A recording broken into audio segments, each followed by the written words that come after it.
Good morning, everyone. My name is Stephen Reed. I'm a partner with Cowan, Gunteski Co. We are a certified public accounting and consulting firm, and we are the major sponsor for this event. Just about every day we hear about a government computer being hacked. We hear about nationwide retailers being hacked, banks being hacked, but it's happening on a daily basis to small and medium-sized businesses. So we thought this topic of cybersecurity would be very informative and helpful to businesses. Our speaker today is John Calai. John is CEO of Trinity Worldwide Technologies. Trinity provides technology guidance, services, cybersecurity to mid-sized businesses throughout New Jersey. The company was recently noted in the NJ Biz Book of Lists for cybersecurity. John has been successfully managing technology service companies for more than 30 years. He's had principal roles in companies including AGS Information Services, Info Technologies, Pinkerton Computer Consultants, and Computer Consultants of America. John has special expertise in managing startups and acquisitions, effecting corporate turnarounds, performing strategic planning, and developing organizations. John graduated from Montclair State University with a BA in mathematics and a minor in computer science. He's also a graduate of CEO Space International, an entrepreneurial and educational organization designed to train the next generation of innovative disruptors. So with that, I'd like to introduce our speaker, John Calai. Great. Thank you, Stephen. Can everybody hear me okay? Yeah. I'm just going to go with the lapel mic then. Great. Well, welcome here. Welcome, everyone. I wanted to say a few things. At the end, if you're interested in getting a free IT security assessment, you can sign up with Susan. She's at the front table out there. We have some time slots available if you're interested. I'm making this available just to the people here. We're doing it for free, but we'll go through and we'll assess your IT environment for your business against some of the metrics that we use to ensure that you're as safe as you can be in the cyber landscape. We're going to have some fun today. I'm going to start by showing you some headlines that have come across over the past year. And I picked these headlines for a reason. If you look at them, the first one talks about ransomware attacking U.S. businesses. The second one talks about AWS, which is Amazon Web Services. Amazon Web Services is a cloud system where companies can host servers and their applications. So we're talking about businesses at your location. We're talking about cloud services that are getting breached. We're talking, the next three have to do with cell phones. You have T-Mobile customers across the board. We have Android, which is the Android platform phones, and then iPhones being hacked. So no one's immune from it. Further, I don't know if you've heard about the Ashley Madison hack. Ashley Madison was a website where people went to hook up. I did this for a reason because it'll come up a little later. But you know, what they did was they hacked in, they got the usernames, and they figured out who you were, and then they would blackmail you.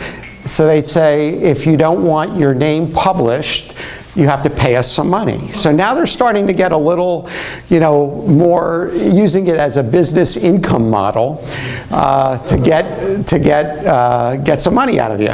And then there's a porn app that secretly takes photos of you on your phone. It's called Adult Player. You download it and you can watch porn.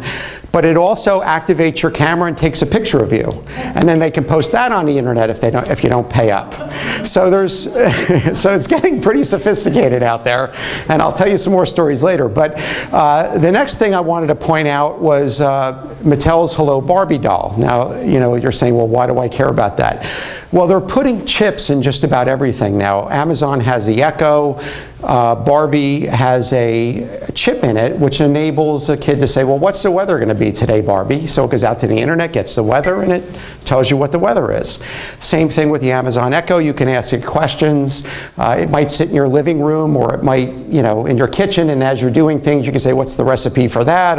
And it will actually go out to the internet, get you the information. But the one thing you have to realize with all of these things is the mic is continually open, so it can hear everything that's going on in the house, whether it's the kids playing or you talking. And people can actually hack in and hear everything that's going on. So while some of these things are good, there's also, there's two sides to everything. And as they put more and more chips in things, more and more things are going to be vulnerable. And then, now we have drones flying around. You can go on the internet and you can buy a drone, and there's software that you can put in the drone that can actually hack in to and listen as well. So all of these things are happening in the world. It's progressing very quickly as the technology advances. And I just wanted to make you aware of the fact that it's happening everywhere. It's, it's not any one thing that you have to protect yourself against. It's everything. And these are some of the things that we talked about. We call it the attack surface, meaning anywhere, anything that can be attacked, it's growing, and it's growing exponentially. I mean, if you think about it, your TVs have chips in it now where you can, verbally say, play channel 2 or whatever, and it will actually turn on and play. So that mic is continually open. I know in my house, I just put in a thermostat that's controlled by an app on my phone. So wherever I am, I can control the temperature in my home. So when my son cranks up the air conditioning in the summer, I can secretly go in and I can put it back down where it belongs. So no comments over that's my son in the front. So I just wanted you to say, to show you that, everything has a chip in it. More and more things are going that way. It can be good, but just be aware that, there's downsides to it as well. And if you protect yourself, you can prevent yourself from getting listened to or hacked into. And we're going to show you some ways later on how to protect yourself. So what are the current trends? The newest thing is something called fileless malware. And so you say, well, what is that? Well, most of the malware that's been out until now is a file that gets downloaded onto your computer and runs on your computer. So it gets downloaded to your hard drive. Now they have something that doesn't actually download to your hard drive. It gets stored in RAM, and they use commands that will enable it to infect your computer. So it's not a file download, it's just a way that they can get into the RAM, execute some commands, and then install, and then infect your machine. So that's the newest trend. Email compromising has been around for a while. Basically, they monitor your email so they know when to send a spoof. And I want to tell you a quick story about this. Most people say, well, why are they after me? I have a small business, no one's really looking. Well, I have to tell you a story. Last week I was playing in a golf outing, not news to most people here. I love to play golf, but I was playing with two people from a company that I had just met that day. And while we were playing golf, we played golf. After golf, we sat down to have lunch. And while we were having lunch, I was talking to them about cybersecurity and about their business, and a few minutes later, some time goes by, and one of the guys, the owner of the company, gets a text from his bookkeeper at work, and the text said, "The wire transfer went through, everything's good." And he's reading this, and he looked puzzled, and I said, what's going on? He goes, I just got a text from my bookkeeper, and it said something about a wire transfer going, that went through. And I said to him, call her up right away, it's a scam, and tell her to cancel the wire transfer if it's still possible. So he calls her up, and he tells her this, and he hangs up. And I said to him, well, how much did she say it was for? And he says, I didn't ask. I said, well, it's probably $500 to $1,000 because they just want to pay up without asking too many questions. So I said, but call her up just to be sure. So he calls her up, and I see his face go white. And he looks at me and he goes, 48. And I go, 48? He goes, yeah, $48,000. And I said to him, do you have that much in your bank account? He says, I have just over that amount. So he asks, and talking with the accounting person, he said to her, why did you do the wire transfer? She said, well, I got an email from you that said, please pay this invoice by wire transfer. I need it done immediately. She replied to the email and said, you know, I really feel uncomfortable about doing it. I really want to talk to you. And he said, I'm really busy right now, just do it. That was the reply. Of course, he didn't write it. Whoever spoofed his email address got the reply. So when he found out it was $48,000, it turned out that his banker was also playing in the outing, his commercial loan officer. He goes, oh, I said, go talk to him, see if there's anything he can do, because while she's working her angle, maybe there's something he can do. Well, what he did was he was able, you know, so the banker told him to, you know, see if they can stop it at the Federal Reserve. So they actually were, I didn't find this out that day, but the next morning I said, how did it turn out? He said they were able to stop it in the nick of time. So they just barely were able to stop it. I mean, that could put a company out of business. It really could. That was all the money he had in his bank account. So, you know, they're very good at social engineering, understanding. I mean, I don't know how many of you are in the mortgage or title agency business, but you know, there's wire transfers going on all the time. And you know, when you go to do a wire transfer, you might get an email and say, well, wait, don't do that wire transfer now. At this place, I want you to send it to a different place. That's someone monitoring email, and they want you to wire money directly to them. So be very skeptical and very careful about what you're doing. Another one is traffic tickets, which is kind of interesting because they can monitor the GPS in your phone and know what roads you've been traveling on. So the next day you might get a speeding ticket that says, hey, you were driving down 287 yesterday and we caught you in a speed trap, pay the ticket.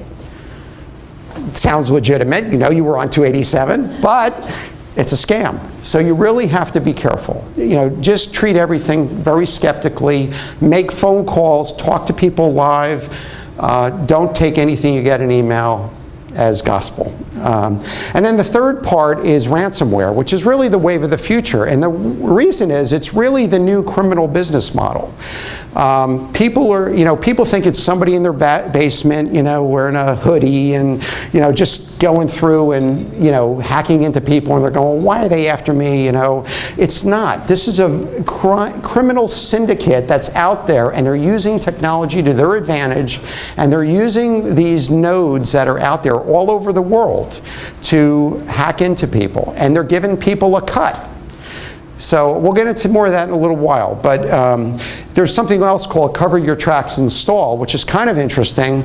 If you're a corporate, doing some corporate espionage, what you do is after you go in and you access all the files you want to access, then you infect them with a ransomware, and that kind of covers your track so that they're more focused on that than they are on stuff you're stealing. So there's, you know, I know nobody in here would do it, but, you know, this is what they're using ransomware for. Okay, so what are the current trends? Well, I just wanted the anatomy of ransomware. People say, well, what is ransomware? Well, ransomware has these 5 attributes, okay? It's taking control of a system or a device. It's preventing the owner from accessing that device.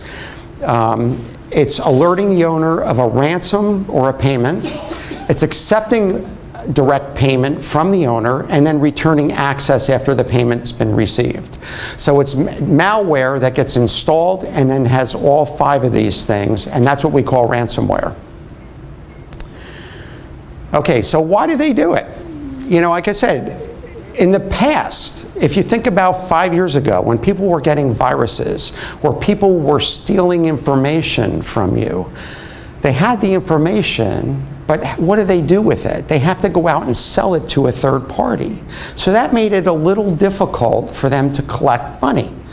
So recently, over the past year or so, with the advent of ransomware, they're able to sell the stuff right away. They can hold you for ransom, and they get direct payment. They don't have to worry about going to a third party and trying to sell the information that they get. So now, you know, so that's the new business model. That's the indirect model now became direct. Now everybody can get into the, you know, to play. And now they even have untraceable currency to collect the money, called Bitcoin. Okay, so now it's an international currency. It's recognized worldwide. They don't have to deal in local currencies. They're getting paid in Bitcoin, and they can use Bitcoin to buy and sell things. So that's another reason why it's proliferating so quickly. And then, there's a low barrier to entry. It's easier for more players to get involved. There's actually exploit kits that you can go on the internet and buy for a few $100s. And so you buy a kit, now you're in business. Now you can go out and start collecting money from people. So this is really, a business model that's growing quickly, and that's why you see so many people right now getting infected with different kinds of viruses and ransomware. And then there's state-sponsored spying. So now you take a third world country that has very little employment. They set up an internet cafe, and no one's going to stop them, because now they're bringing money into the local economy, and they're spending it in the stores and things in the, that are in their neighborhood. So why would they want to stop that? It's bringing commerce and it's bringing money into their local economy. So they're not interested in stopping it. And then there's just the sport notoriety and challenge of doing it. Some people just like to wreak havoc, and that's why they're going to do it. So why not make money at the same time? So how do they make money? Well, they steal resources from your computer, right? They use your computer to relay emails without your knowledge. They use your computer to do DDoS, what we call distributed denial of service attacks, which means that your computer is continually hitting a specific website, and then they set up maybe a few thousand of these things hitting the same website at the same time to bring that website down. And you'll see there, from time to time, you'll see, news items that a certain website went down for a few hours. This is why. For some reason, these hackers are targeting a specific website. They're using everybody's computers that are available to target it and bring that website down, or that system down. They use it for file storage, where they can store files. They use it for domain name service, which is DNS. Domain name service, they use your DNS as part of what they do, and then command and control your systems. So all of these things, so resource theft is a big reason how they make money and how they use it. User data, they do file discovery, keystroke logging for logins and passwords, screenshot captures to get information from you, and file transfers. And this is all done without your knowledge. I mean, this malware could be on your computer doing these things without your knowledge. Next, the pay-for service. CryptoLocker was probably one of the first few ransomwares that became famous for getting on your computer, encrypting your files, and then asking for a ransom in payment. So that was kind of the test that all of these others began modeling themselves after. And it is the new cybercrime business model. This is what they're using to collect money from their victims. They have a pay-for currency, which is Bitcoin, which we already talked about. It's international, and they usually ask for the ransom in either US dollars or Bitcoin because they're the easiest to be able to collect. So right now there's over 50 families of ransomware. There's a website called avien.net, avien.net, and they list all of the different types of ransomware that's out there. At last count, which was last week when I did this, there were more than 50 of them actually. And then there's different families of ransomware, which means that they took that particular program and then they kept adding to it. The latest one, and I'm gonna show you a few. So the first one, Cryptophile locks the files, demands the ransom. Chimera, which is part of that, posts files on the internet. If you don't pay up, they'll start posting them somewhere where people can see your files. Petya is another one that overwrites the master boot record on your computer, so you can't, it locks you out of your system.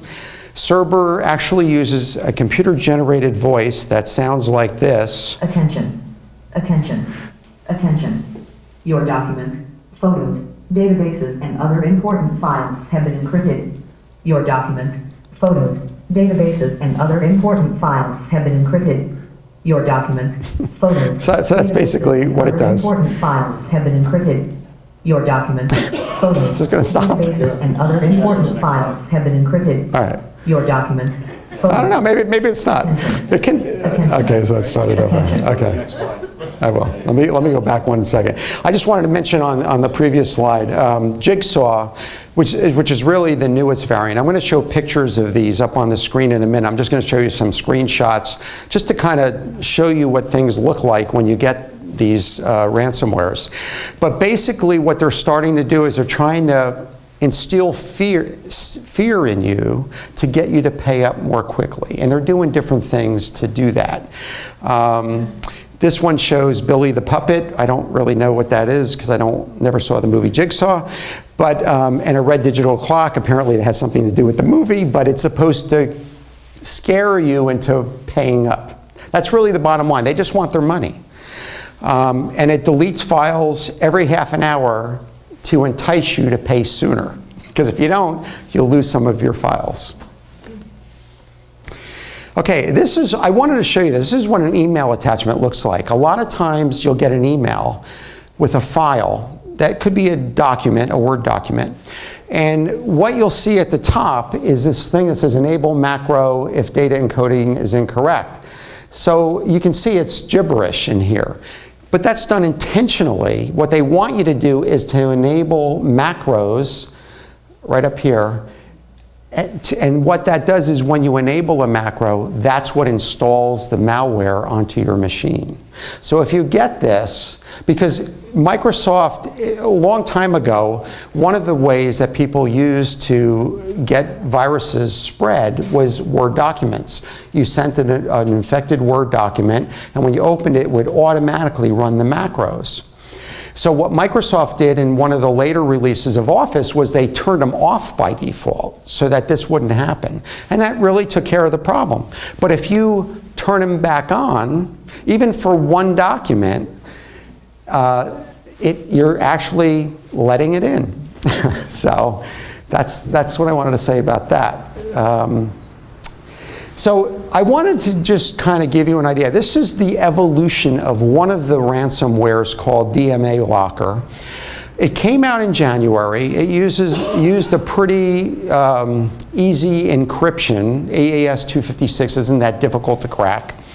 The key was the same for each file, so it was decryptable.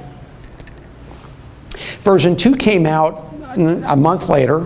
It still uses a weak random key, but it was a different key for every file, but it was still weak, okay, in terms of encryption goes. And then in version 3 that came out just a couple of weeks later, there was actually a bug in the version 2 because it made it easily decryptable once you figured out what it was, and there were tools to do that. They fixed it so it was not decryptable. And then not even a few months later, they made the key a lot more difficult because now there's a pair, there's two pair, and if one doesn't match the other, it won't decrypt the files. So even if you could figure out what the code was, if you didn't have the other code, you weren't able to decrypt the file. So they're making it more difficult. This stuff is really evolving very quickly. And so let me just show you, this is what that particular one looks like. It just says, it kind of gives you information. It says all your personal files are locked. It tells you what's happening. It tells you how to pay. It's very informational. So, and again, the idea is they just want their money, and any way they can get it, they're going to do it. And I'm going to show you just a couple more screens. This was the original crypto locker, and this is the same thing. And the one thing you'll notice is there's actually a frequently asked questions page. So they're very customer service oriented. and they're, they'll even decrypt one file for free so that they can prove that they can do it and that you're going to get your files decrypted if you pay.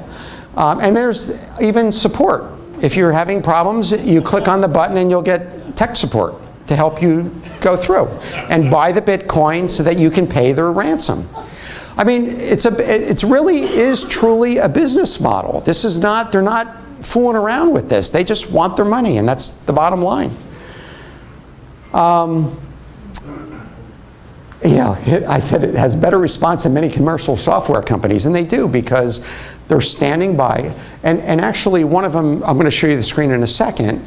I read this morning that they now have open chat sessions where you can actually click and someone will talk you through it live. So they're getting very good with this stuff. This is the Locky ransomware, which was the next biggest one after Crypto Wall. This is just what the screen looks like, pretty much. There are different demands, ransom demands by Locky at different times. So sometimes it might be one amount, sometimes it will be another amount. They really do it on your ability to pay, or what they perceive your ability to pay is. And by that I mean, if you're a small business and they realize that you don't have a lot, they may not ask you for as much because they want payment. But if you're a university, which I just read this week, one of the universities got hacked, they demanded $14,000. Some hospitals get hacked, it might be higher. So they're really, they're getting very good at determining what they're going to charge for these things, just based on what files they're finding and what they're seeing when they hack in. Here's another one. This is Locky. It sets your wallpaper to make sure you know what to do next, so it gives you instructions on what you're going to do. That's what the Locky looks like. And this is Chimera, which is another one that came out. And this is what the screen looks like. Now, this is an interesting one because after you get it, they're trying to invite you for their affiliate program if you want to make your money back by infecting others and collecting the money. So they're actually willing to make you an affiliate to help them hack and spread the virus. I had said before that there's something called ransomware as a service, just like software as a service, hardware as a service. Now they have ransomware as a service, which is a service where if you're interested, you go to this place, you can buy the kit, and the owner of that will give you an 80% cut, and they'll take 20% of everything you bring in. So the payment goes to them, they give you back 80%, they keep 20% for themselves. But, to somebody who's out of work, it might be an interesting way to make some money, I don't know. And then the Petya is the other one I talked about. Again, there's nothing unique about this except, that's what the screen happens to look like. And then this is the cryptor page that says how many files have been encrypted, how many days you have to pay, and after the price doubles if you don't pay within a certain time. So it's kind of like airline pricing. If you don't pay right away, the longer you wait, the higher the price is to decrypt your file. So that's what they're doing. This is the Jigsaw. This is Billy the puppet, and so that's what the screen looks like. It shows it deletes files. I already said this, increasing number of files every hour to entice you to want to pay. So they're doing anything they can to either get you to pay, scare you into paying, or just instilling fear in you. And here is the Crypto Hitman, which is fairly new, within a month or two. And what this does to entice you to pay is it shows porn over here. So, the files are all encrypted using a .porno suffix to the files, so you know which ones are encrypted and which ones aren't. And they actually show porn on your screen until you pay the ransom. So there's a lot of stuff that's going on out there. Okay, so everybody wishes they were Liam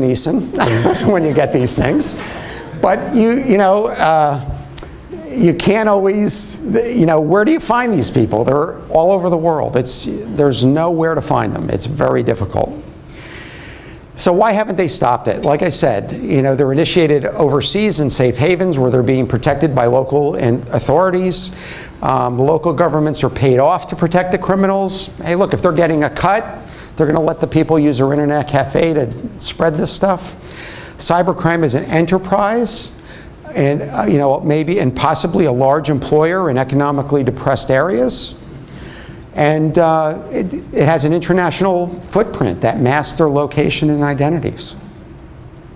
Like I said, they're using technology to its fullest to be able to protect themselves, to be able and make it hard for people to find them. And when they do find them, the controller of that noded network can disassociate themselves from them so they can't trace it back. So they're getting very sophisticated in the technology that they're using. So what can you do to fight back? Okay, this is the good part. You can get rid of any of the old PCs and servers you have running unsupported operating systems, and the reason is because you want security patches. You always want the latest security patches, and you want the security patches as quickly as you can get them, because from the time something's discovered in the wild, meaning there's no antidotes for them yet, antivirus companies, anti-malware companies, and the people like Microsoft and Apple are writing things to help protect you from these things. So you want to update all the operating systems. You want to keep your systems fully patched, which means it could be all your software. You always want the latest releases of everything, especially if you still have Adobe or Flash, because Flash is one way that they can still exploit and get into your machines. Using the most current business-grade antivirus and active anti-malware programs. But you have to realize, having antivirus and anti-malware only stops 30 to 40% of the bad things that are out there. It doesn't stop all of them. That's important to know. And I'll tell you about that in a second. Get anti-spam and antivirus filters for incoming and outgoing email. It's important to have the filters because a lot of times they'll block the attachments that will infect you. So I have a little video to play.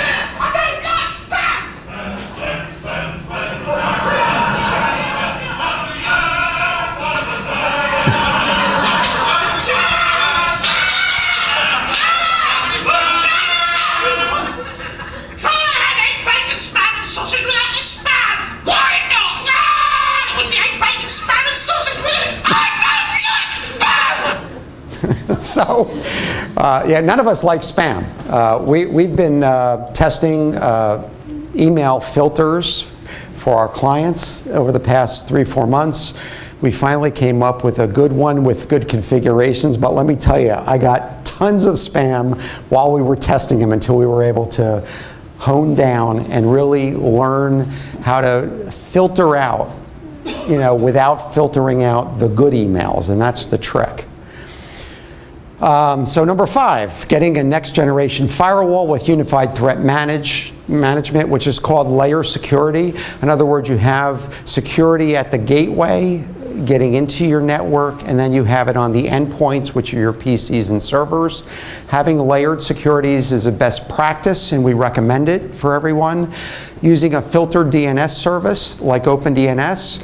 And what that does for you is this. I said DNS is domain name service. So it keeps track of where you're going out to the internet. It's kind of like if you had an IP address for a certain website as an example, you could either type in the IP address, which is a string of numbers, or you can type in www.verizon.net. The translation from what you type in the address bar to the IP address is what a domain name service does. It actually does that translation, so you don't have to type in the string of numbers. You can type in the name of the website as an example. So if you have one that filters and filters well, it won't allow you to go to known websites that contain bad things. And it changes constantly. So what you can do is set yourself up with a filtered one that kind of filters your web surfing to only allow you, or to allow you not to go to the ones that are known bad websites. And that's important because that prevents you from getting like what they call drive-by viruses, which if you go to a website, you may not even know it downloads on your system, but they call it drive-by because you go to a place, it silently installs without your knowledge, you don't have to click on anything, and then when you leave the website, you're infected.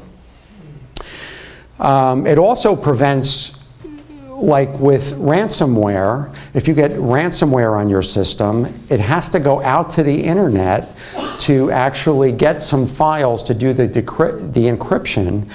If a good filtered DNS service won't let you go to that website, so it will stop the ransomware from being able to go out to a specific known website where it could happen.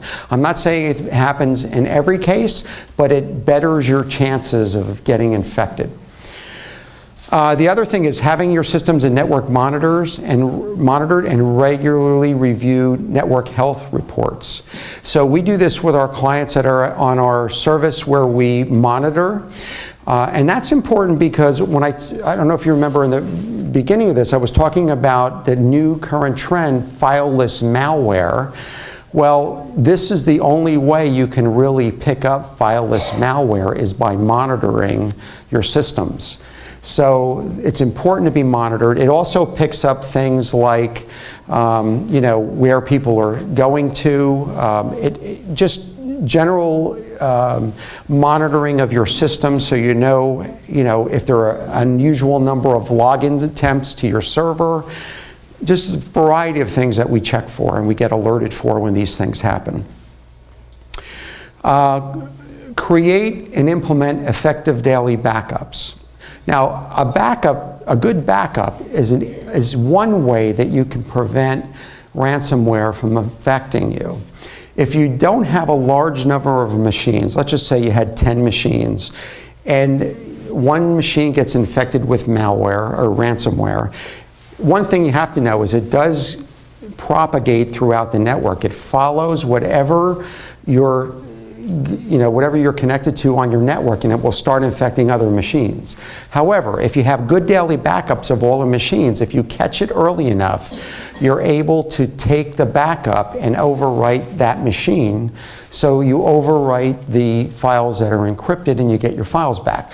The problem is if you have a place that has 200 PCs, it's a lot harder to do that. So it only works in very small installations where you have entire image backups of every workstation and the server. Number 9, create a culture of cybersecurity, educate and train. I said before that antiviruses and anti-malware only picks up about 30 to 40%.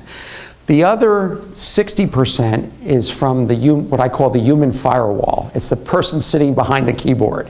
If you train your users well and get them to really be very astute at spotting all of these things I talk about, in viruses, spyware, emails that come in with links, if you get them to really understand and be skeptical about it, it greatly improves your chances from getting infected.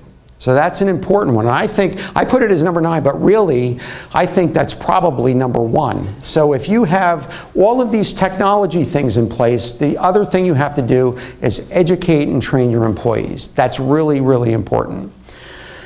And then lastly, enforcing strict password policies. It seems pretty comical, but I want to show you 2 slides. This is the next one. This is the Ashley Madison hack. Out of 11.7 million passwords, and this is July of last year, almost a year, here are the top 10 passwords out of everybody who had a login there. Pretty simple. 1, 2, 3, 4, 5, 6. Okay, 6. It's number 1. But they're all, pretty simple to figure out. I don't know how many people in here have any of these, but if you do, change it. So a year later, or nearly a year later, last beginning of May, I believe this was, May of 2016, which is a month ago. Here are the top 20 from the LinkedIn breach that they just found. Not much different. So you can see, yeah, there's a few little ones here like Princess, probably the name of a dog, people's names, you know, anything like this, get rid of. You don't want it to be anything that is a word that would be in the dictionary. You really want to introduce some characters, special characters, capital letters, numbers.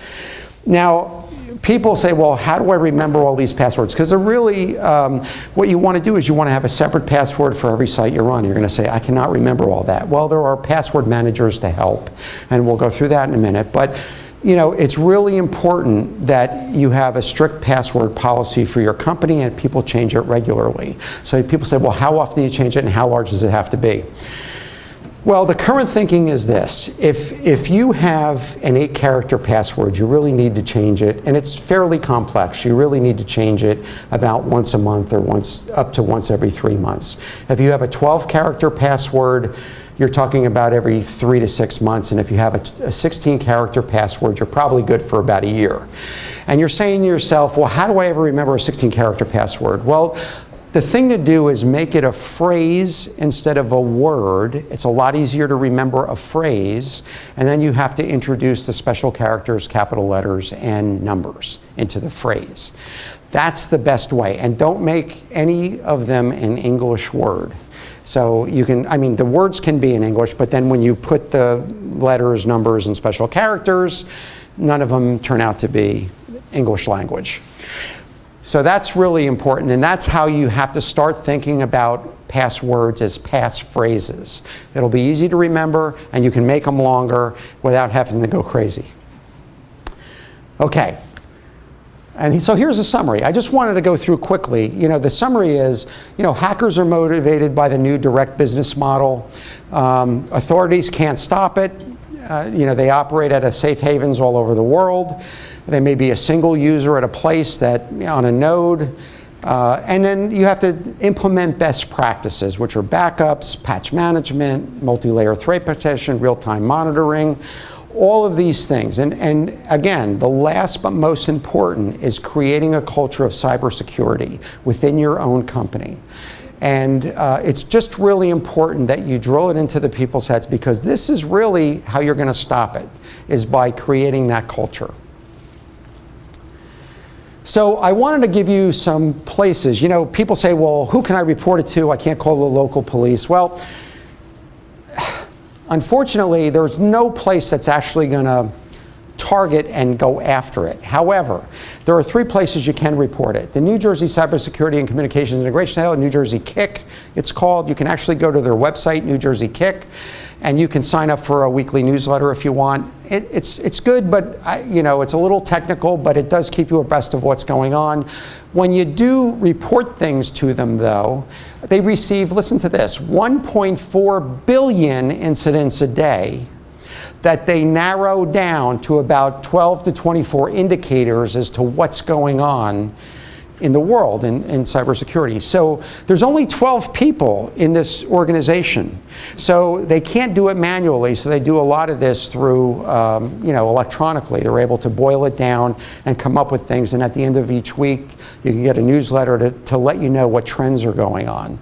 So it's a really good organization. I know some people in the organization, and but there's really not much they're going to do in terms of investigation. The FBI has something called IC3, Internet Crime Complaint Center, where you can also lodge a complaint. You know, chances of it getting, I mean, you know, if they're going to steal $500,000, nobody's going to look at it, or, you know, but at least if you report it again, they look at trends, and maybe they can go after, if a lot of people report the same thing, they have a way and a direction that they can go. And lastly, InfraGuard is fairly new. It's a partnership between FBI and the private sector dedicated to sharing information, much like New Jersey KIC does.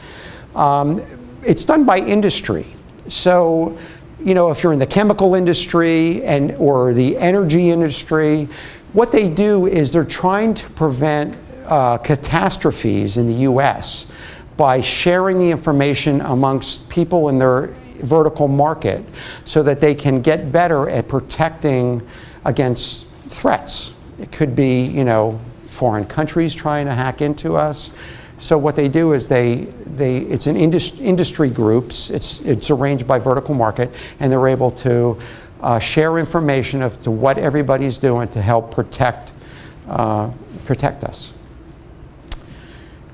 Okay, so I always like to give bonuses out in every talk I do. So the first one, people say, well, how do I talked about software that downloads, that records keystrokes. I've been using this software now for about 3 or 4 years. It's called Key Scrambler. It's by QFX Software. You can go to their site, you can download it and install it, and every time you're typing in information in a website, it will scramble the keys. So if there is something recording keystrokes, they'll just get the scrambled keystrokes and won't be able to tell logins and passwords as you type. So that's a pretty good piece of software. In the very beginning, it was a little buggy. Like I would type and then I'd get the scrambled things up on the screen. But they've gotten really a lot better, and I haven't had problems with it now for about 4 to 6 months. So it's really pretty good, and I would recommend that you use it if you're typing in any kind of sensitive information onto your screens.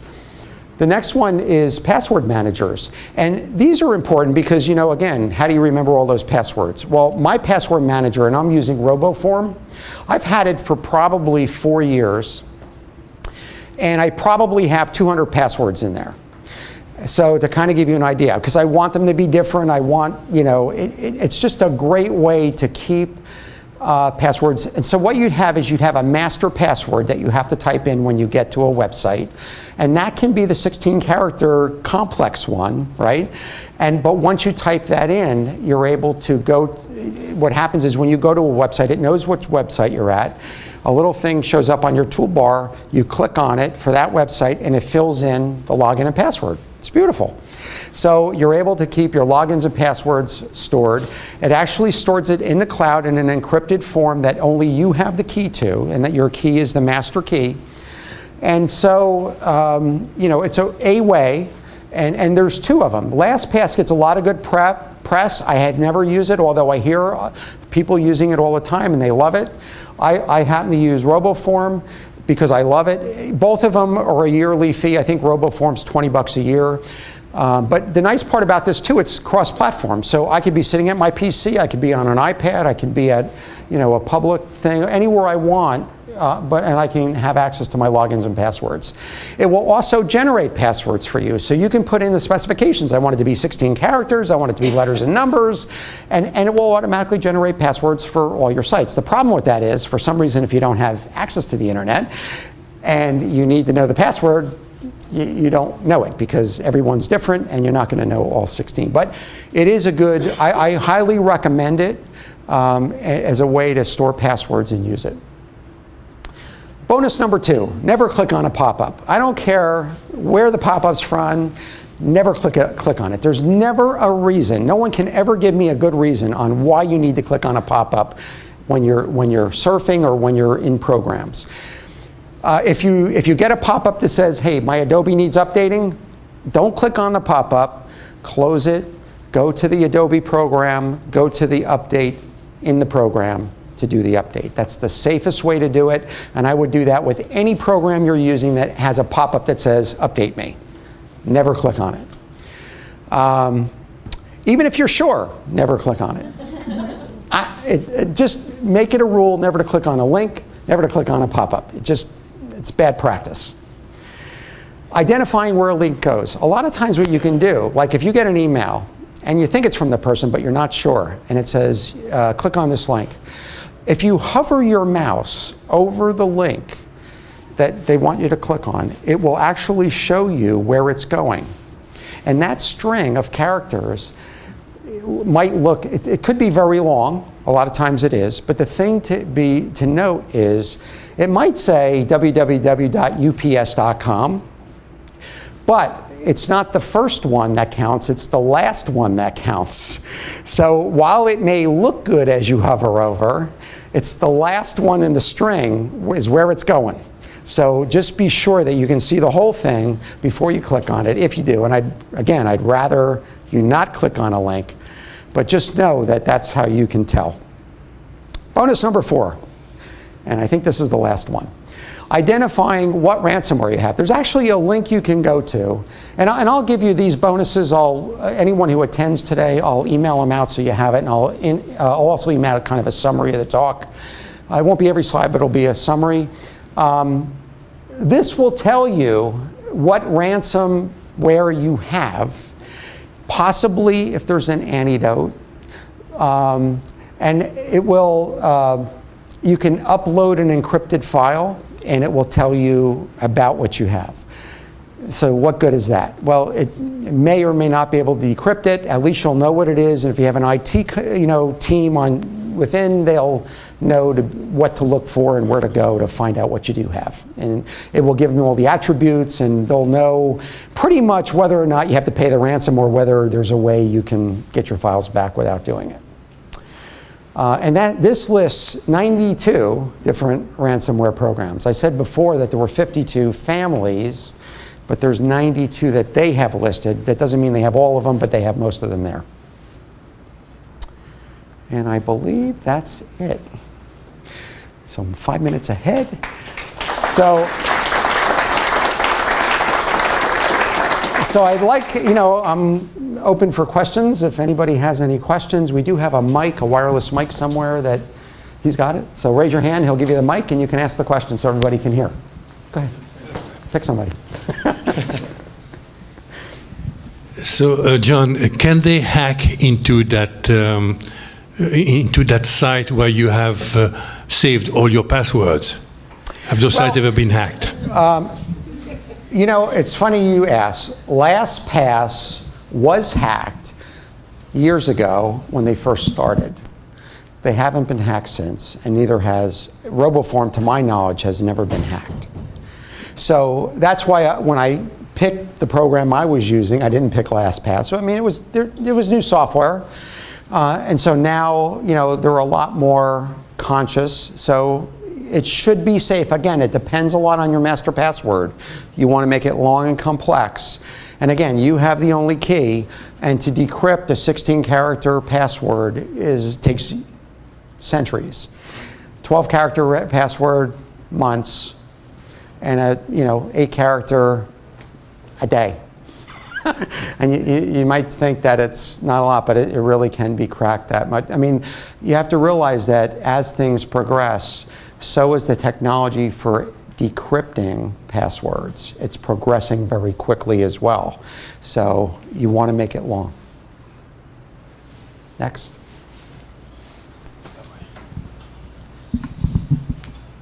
Thank you, John. That was a great presentation. Thanks. Wanted to ask a question about checking accounts that people can get into.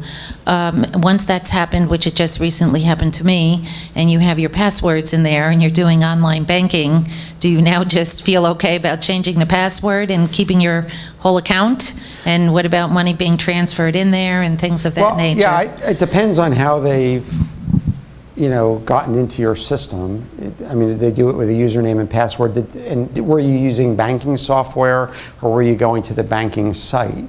I was going to the online banking and putting my own password in there. Yeah, did you get there from a link that was provided, or did you type in the... I typed it in. Yeah.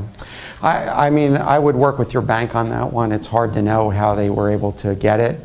I recommend if you're going to do banking on your phone or on a tablet, use the downloadable app for that bank that you get from the Apple Store or the Google Play or wherever you're getting it from. Don't go other places to get it. Always stick within those approved places to get apps, because if you start going out to the web and finding apps at different places, you don't know what you're going to end up with. And that's where the bad people go, and they post these apps for you to download and install. You really want to stick.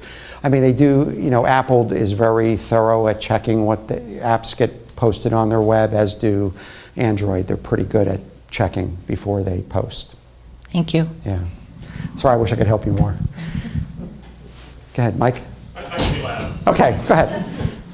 Can you comment on using things like Dropbox, Google Sure. Drive, or Box file backup?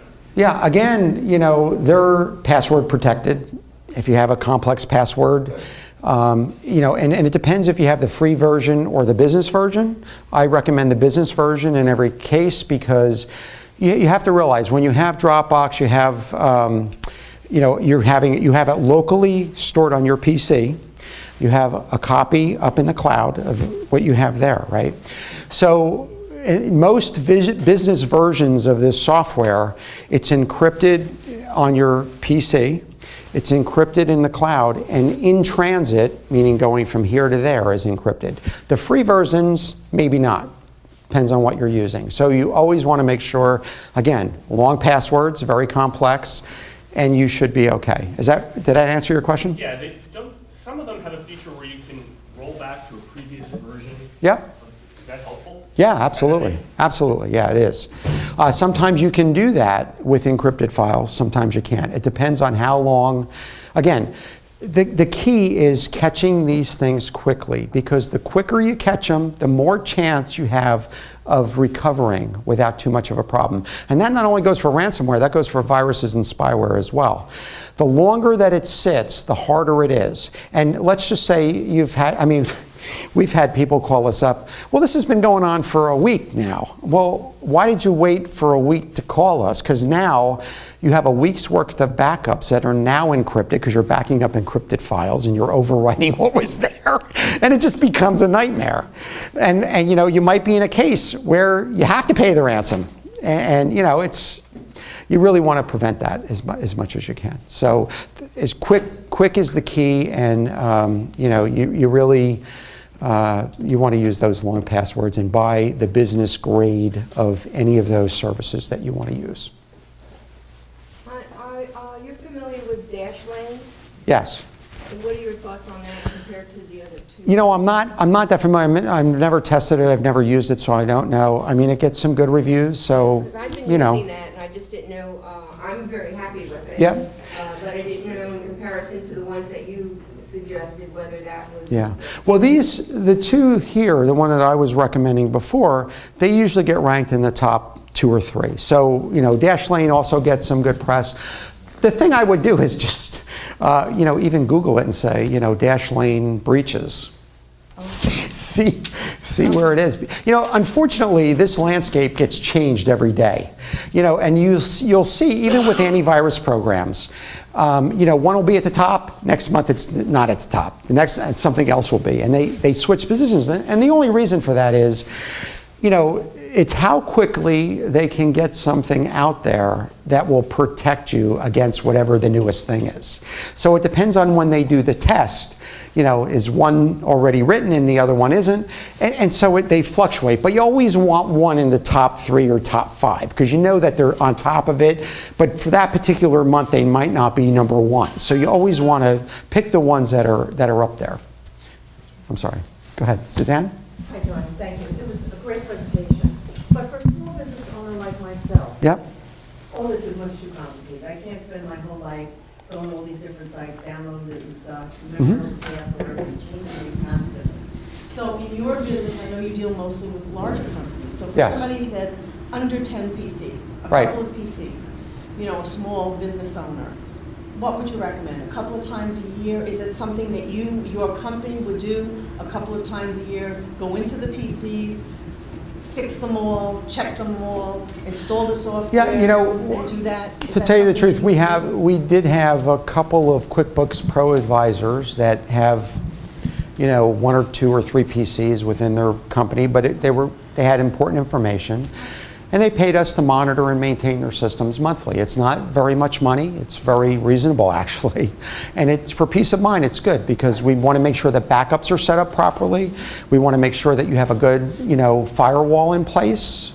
We want to make sure you never click on a pop-up because, again, it's the users that let in most of this stuff. So we want, you know, technology-wise, you to be set up with the best antivirus, active anti-malware. And by active, I mean it's constantly scanning.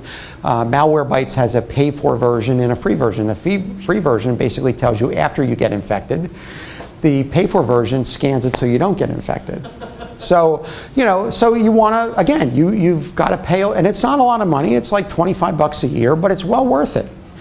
Because if you ever get infected, think about the lost productivity, and it's just impossible especially when you're a small company, because your business is your data that's on your PC. And we try to protect everyone from that. Thank you. Yeah. Go ahead. You say don't ever click a pop-up. and Right. We have AVG antivirus on our computers. and Sure. it pops up and says, update me. Don't Sorry. do it that way. All you have to do is in the system tray, there's a little AVG icon. You click on it, you open it, and you hit update. Very safe. Ignore the pop-up. Go ahead. So what would be your best advice for, because nowadays everybody, we have staff that also work from home on their own personal PCs. Yep. And they're accessing company files. What would be the best policy? Sure. One thing I didn't talk about that is very critical. It's called two-factor authentication, multi-factor authentication. Whenever anybody's dialing in, it's important to have what we call two-factor authentication. You may have it already with your bank or another, maybe your financial institution. A lot of them have it where you type in your login and password. They send you a text with a code. You put the code in. That's called multi-factor. And the reason is because you have your phone, right? You're getting texted. If somebody else figures out your login and password, they're still not getting in because it's texting you. It's not texting them. So two-factor authentication is very good, and I recommend it. Any sites that you go to that offer it, do it. It's the safest thing you can do. And if you have people dialing in like that, there is software out there that we can install for you that will create that multi-factor authentication so that if you're just logging into your server remotely, again, it'll ring back their phone or, that they have to get in. They have to do something. If you have one of those situations that people wire out money to Russia or wherever it is, would the FBI get involved? Who's responsible at that point? The person who initiated the wire? When you say responsible, what do you mean? Are you going to fire? No, I know. There's once it's wired, it's wired. Right. That's why if this guy last week didn't catch it in time, it was gone. And they aren't going to be able to trace it. Because it not only goes to one place, it goes to a few places before it settles, and you can't trace this stuff. Because as soon as it's one bank account, it's going to be drained, it's going somewhere else, it's going to be drained, it's going somewhere else. Right. No one's going to do that, even for $50,000. Right, so basically the company who initiated that wire They're out the money. would be held responsible. Yeah. Right. I don't know, I know we have an insurance person, maybe two in the room, that they do sell cyber liability. Yeah, so I don't know if that protects you. You have to look at the terms of the policy, but I'd recommend cyber liability policy for businesses that do a lot of wire transfers, do things to help protect your business, because it's a real threat. And if you think about the lost productivities, it could really put you out of business. It really can. So I would seriously consider that. Just one more question. Yep. On Windows 10, what is the best backup for on your wireless for backing up every day, daily? Is there one program that's recommended over another backup? You mean like a cloud backup? Is that what you mean? Right. Sometimes it's been external. In the past, Yeah. people have had external. Well, external backups is good, and I recommend external backups whether or not you back up to the cloud. Because if you have an external drive or a NAS drive or something on site, that's always key, especially for recovering from when you have a large installation.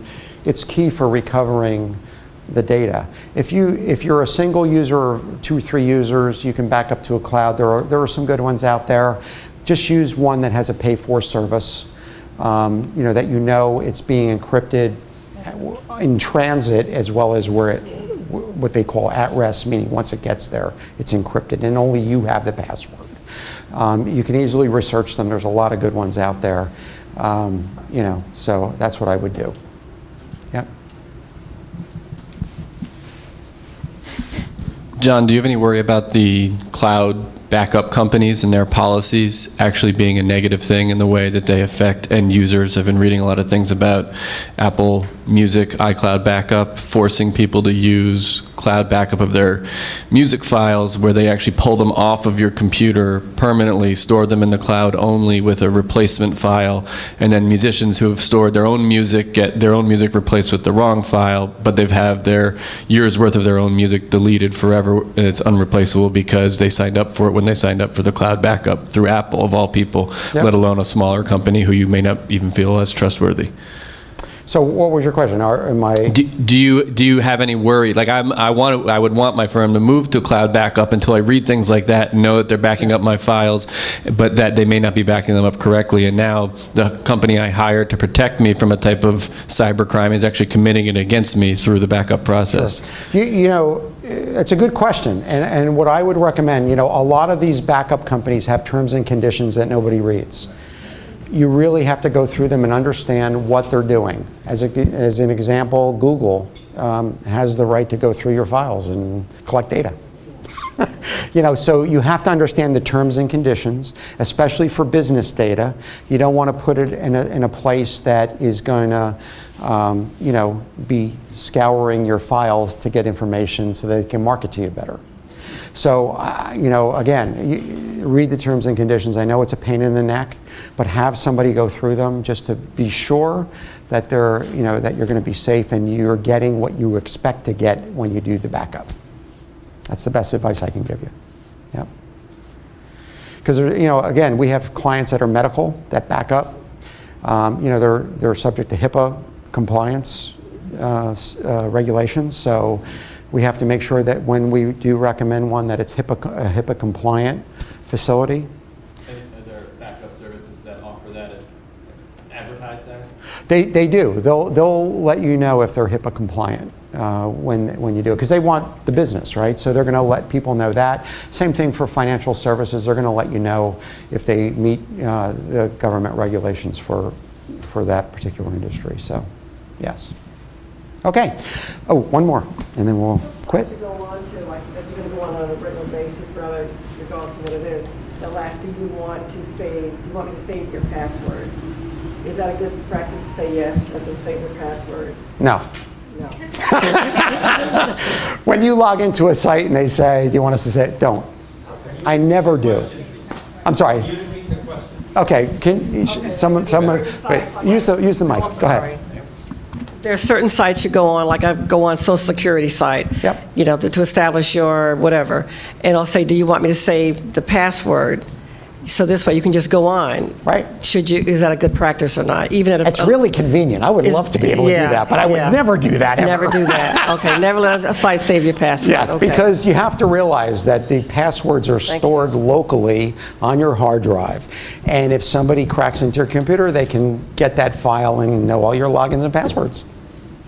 Again, Susan is also taking names if anyone wants to sign up. Again, today for an IT security assessment, we'll come in, we'll spend some time, we'll look at your setup, we'll make suggestions for you to help remediate, to get up to speed and do a good job at blocking these things from happening to you and your business. Okay?